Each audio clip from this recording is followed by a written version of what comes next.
Hi guys, so share ko lang sa inyo yung ating OCG. So itong ating OCG, yung ating pangbenta. So marami na kumukuha nito. Kung makikita nyo itong ating OCG, half mongo size na yan. Naka ilang malt na rin sila. So kung makita ninyo, yun na may mga may malt na doon. So sila po ay nakapag-apat na malt na. Kumakain na. So nakita nyo naman, meron mga pagkain sa baba. So kumakain na sila. Pwede nyo na rin silang palakihin. At yun, sa mga gusto mag-order ng OCG. So yan, malalaki na po yan. Mga half munggo na halos half munggo na yung size nila. And pwede nyo silang pakainin. So pakita ko rin sa inyo yung iba kong, meron pa ako isang OCG dito eh. Wait lang. Alright, so ito yung isa nating OCG. So meron pa tayo ditong hinihintay. Meron pa tayo ditong OCG. So yan, so kung makikita nyo, ito ay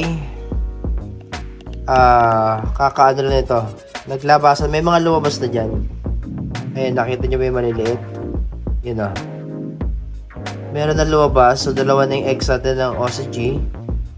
So yan, sa baba, nakita nyo sa baba, ayun o, may mga gumagapang. So yan, isang mold pa lang sila. Pero hindi ko pa sila advisable na kuhanin nyo. So, kasi maliit pa yan. Hindi pa kumakain niya. Mag-mold pa yan ng ilang beses bago kumain. Pero meron na tayo naka-standby para sa mga gustong mag-order ng OCG. So, meron tayong yan. Paabang natin sa pag naubos yung ating yan. Pag naubos ng ating madami. So, actually, dami kung ano yan. Maaalagaan.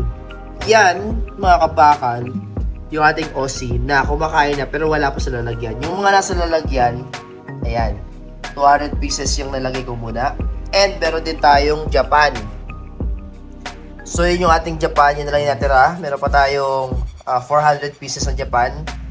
Yan na lang yung natira sa mga gustong kumuha pa. Meron tayong munggo size and almost patangkal size na. So, yun na lang natira. Matay pa rin naman. So, sa mga gusto mag-order ng Japan. So, gusto nyo mag-order ng Japan. Pag bumili kayo ng 4 na Japan, may libre kayong OC or may libre kayong Japan Sling. Pag bumili naman kayo ng OC, may libre kayong isang pag bumili kayo ng 4 na OC, may libre kayong isang Japan or isang OC Sling. So, yan. So, abangan ninyo yan. So, solid na solid yung mga ating feeders. Sa mga gustong bumili ng pagkain ng inyong gagamba. So, ito yung pinapakain ko. Wala kasi tayo dito sa Pilipinas ng mahirap kung manghuli ng fruit fly. So, instead of fruit fly, ito yung pinapakain ko. So, sa mga gusto rin mag-order ng feeders ng ating mga slings para mas mabilis lumaki, hindi kayo mahirapan.